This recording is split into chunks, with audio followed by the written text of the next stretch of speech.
Hi, I'm Izzy, the Adventuring Pre-PA student, and in this video, I'm going to share with you how to space out your pre-PA prereqs so that it's as smooth and seamless as possible.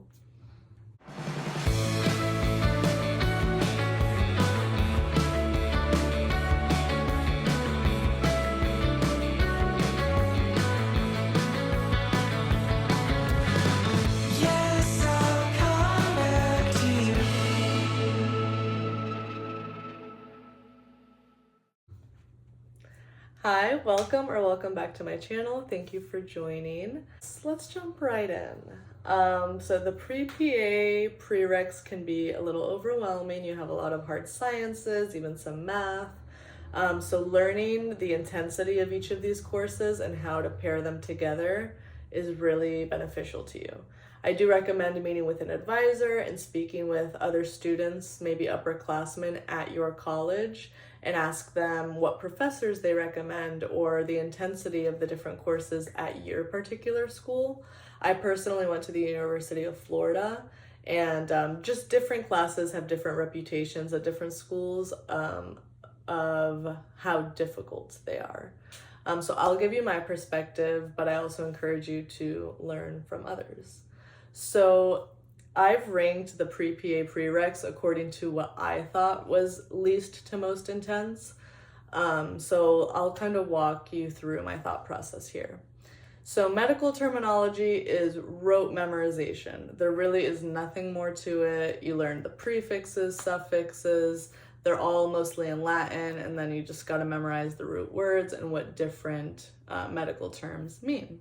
So you can easily do that just on Quizlet.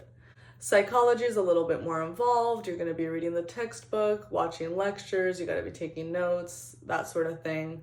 Biology 1 and 2, I think are mostly memorization courses. I actually made another video on how I studied for biology that you can check out here. And there is going to be some things that you have to sit down and really do active recall to ingrain in your memory. But for the most part, I studied like 70% of the class using Quizlet. Statistics, I thought statistics compared to calculus was a breeze. It still took time. I did have to sit down and study, but it wasn't super complicated the way that I thought calculus was.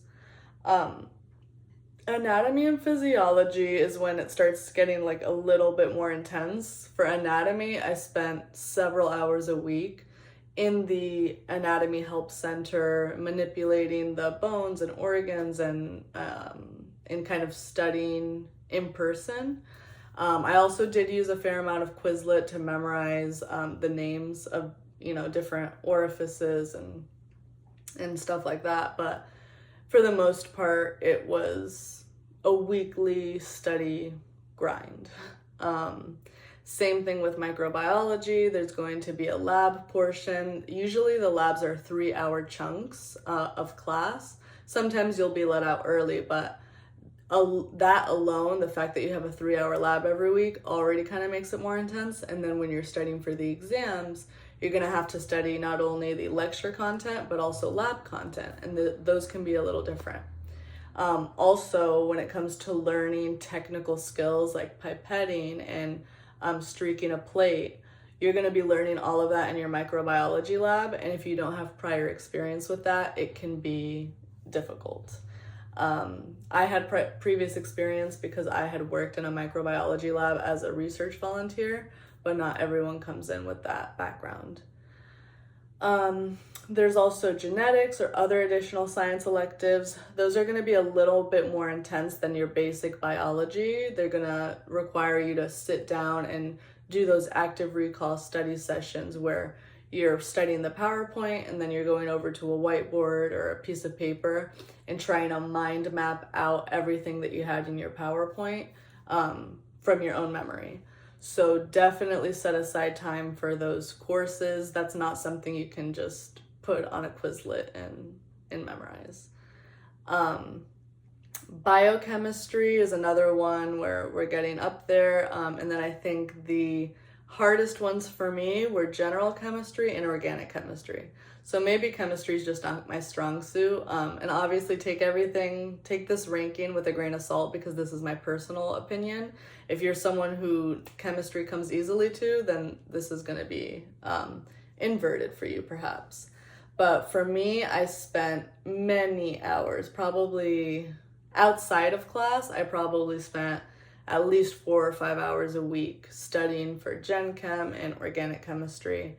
There's a lot of reactions that you have to memorize for organic chemistry, and then for general chemistry, there's formulas and problem solving that you need to be able to do. So it is definitely time consuming. And if you want more detail on that, you can check out my other video about how I studied for those courses. So here's the order I took them in. Freshman year, I had a strong first semester. I had Calc 1 and Gen Chem 1. That was probably one of my hardest semesters. Interestingly enough, I think my freshman and sophomore year were the most difficult for me, and then junior and senior year were much easier in terms of academic content. So then spring, I took Bio 1, Gen Chem 2, Stats, and Medical Terminology. So you might be looking at that and thinking, dang, you took 4 pre-reqs at once, but Stats and Med Term were fairly easy for me. It was really Bio and Gen Chem 2 that I had to put a lot of time into. And then summer, my school actually did require 6 summer credits in order to graduate. So I ended up taking physiology and lab. Physiology was very condensed. It was only 6 weeks for that course because it was summer. But I ended up doing just fine. I think that I wouldn't pack that with another difficult course over the summer. But given that it was my only course besides an English writing one, I did okay. And then sophomore year, I did Orgo 1. I took my Gen Chem lab that I was supposed to have taken the year before, but keep in mind sometimes you can't schedule the lab at the same time that you schedule the lecture for your chemistry courses. So you might be in the same boat as me where you're taking the lab a semester delayed from when you took the lecture, which that made it complicated because I had forgotten some of those like formulas and procedures that I had learned in lecture. So try to avoid that if at all possible. But, I ended up taking Gen Chem lab, Orgo 1, Bio 2 in the lab, and then a psych course. So this was another heavy semester, especially because of Orgo 1, and I was doing research at this time. So if I could go back, I probably would have tried to either not be doing research at this time because that was another huge time-consuming thing. I was spending like 12 hours a week there. Or maybe I would have taken the psych class the following semester. So then sophomore spring, I took Orgo 2 in the lab and then microbiology in the lab. So I had 2 labs that semester, and the Orgo 2 lab actually met twice a week for 3 hours each week. So that means that this semester I had 3 3-hour lab meetings for the entire semester.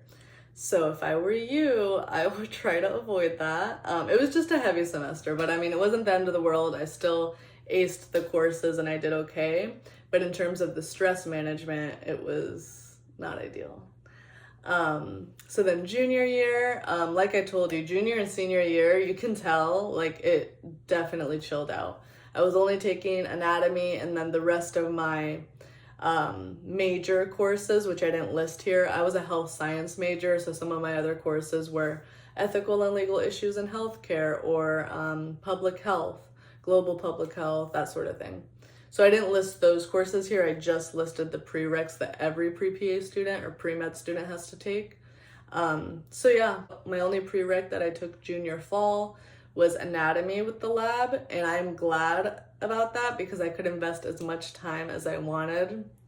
Granted that I had other classes, but I could really invest a lot of time in anatomy because I think I might want to be an orthopedic PA one day, and anatomy is huge for that. It's all the bones and muscles. So I'm glad that I got to really focus on that. And then I did end up becoming an anatomy TA the following year, so I think that helped me set a good foundation. Then junior spring, I took biochemistry and pathophysiology. Pathophysiology was actually a required course for my major. It's not necessarily a required course for PA students, pre-PA students. That's why I put a little asterisk by it. Same thing for senior year, fall. I took genetics, which isn't necessarily required, but it's an additional science course that will help you when it comes to applying to PA school. And I was able to invest a lot of time into that as well because my major courses weren't too complicated.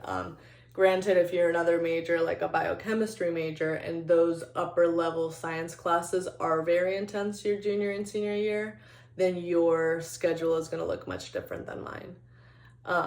But also during junior and senior year, I was working basically part-time, about 20 hours a week, 24 hours a week at the hospital as a nursing assistant.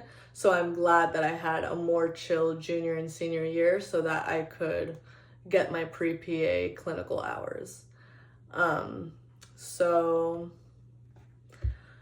that's my summary. And then just in general, I'll give some advice that I recommend for anyone preparing for these prereqs in college. I do recommend during syllabus week that you add every exam date to your personal calendar.